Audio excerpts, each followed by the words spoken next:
Hi kiddos, today we're going to be doing another listen and draw activity. This is our third one. So you can put the paper down here below and this is what it's going to look like. We're going to do some animal ones today. So what you're going to need is a pencil and some crayons or colored pencils or markers, something to color with, okay? So before we begin, let's go ahead and write our name with our very best handwriting. The first thing we do is always the same. I pick up my pencil and I write my name. And we'll need our pencil again at the end for our sentence. All right, I'm going to go ahead and read the directions, and then I'll do it. And then just like before, if you are still working while I'm about to move on, you can just press pause in the video and then press play when you're ready. All right, here we go. I walked under a huge tree with many animals. When I looked up, I saw an eagle standing on a branch. So let's think. We see a huge tree. We see the animals and we see an eagle. What's missing? What's the eagle need? Didn't tell us the color. Let's read that again and think about it.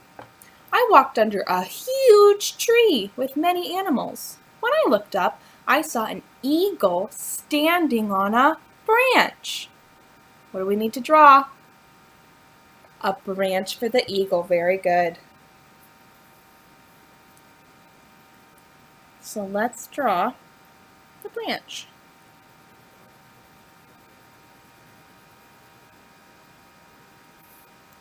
Okay, if you're not done, you go ahead and pause me. I'm going to move on. The eagle was brown on the bottom and white on his head. His beak was orange. Let's do that again. The eagle was brown on the bottom, white on his head, and his beak was orange. So what color is the beak? Good, orange. What color is the bottom part of his body? Brown. And what color is his head? White. Very good. Okay, if you're not ready, go ahead and pause me. I'm going to move on. Next to the eagle, I saw a koala bear climbing up the tree trunk. He was gray with pink ears. Let's see that again. Next to the eagle, I saw a koala bear climbing up the tree trunk. He was gray with pink ears. Let's do that step.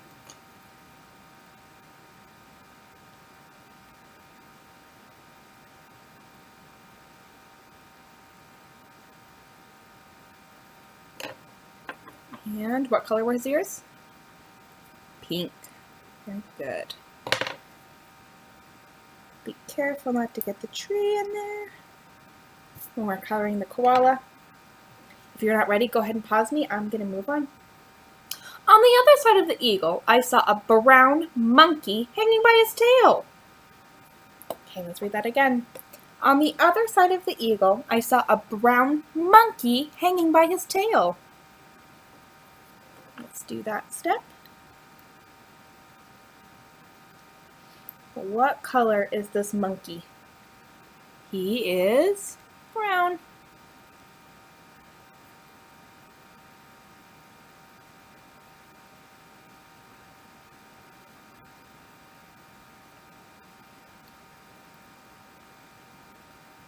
Okay, if you're not ready, go ahead and pause me. I'm going to move on. The monkey was holding some yellow bananas. The monkey was holding some yellow bananas.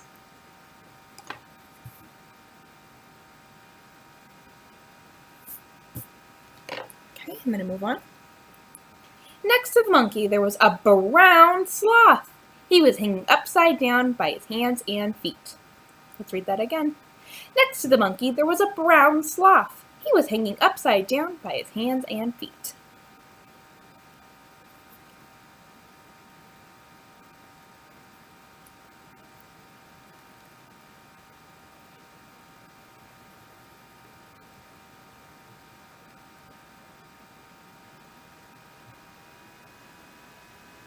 Okay, I'm going to move on. If you're not ready, you can pause me until you're ready. This is our last step. Underneath all the animals, I saw a beautiful flower patch. There were flowers of all colors. That's a fun detail. I'll read that again to you. Underneath all the animals, I saw a beautiful flower patch. There were flowers of all colors. So we really got to be creative here. So when they say flower patch, do they mean one flower or a lot of flowers? A lot of flowers. So we want a lot of flowers of lots of colors. Did they tell us what kind of flower it had to be? No, so we really get to be creative here and choose our flowers. So let's go ahead and take a moment to draw underneath the tree a beautiful patch of flowers of all different colors. So this is really a fun part that we haven't had yet in our step-by-steps, where we get to make some choices with how we want things to look and what colors and how many, what size. Maybe you have big ones, maybe you have small ones. Maybe you have a mixture. So this is going to be a fun one to add some color to our picture. So let's go ahead and take a moment to do our flower patch. Lots of fun flowers here. We can do roses, daisies, daffodils, tulips. You could do petals that are different colors. You could do alternating colors. Some flowers might have one leaf, some flowers might have two leaves, some flowers might have no leaves.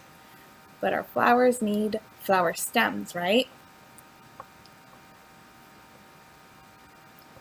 So I'm kind of doing a little bit of a combo here. Some have one leaf, some have two, some have leaves in different places. I'll show you when I'm all done.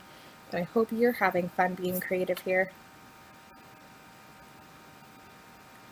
Lots of spring colors, since we're in spring, right?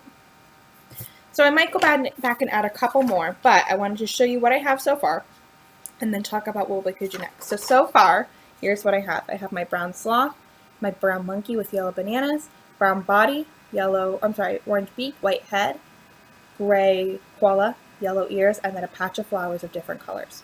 So things that we didn't color. We didn't color the trunk or the tree or his bamboo or the branch or their noses, which usually are pink or maybe brown.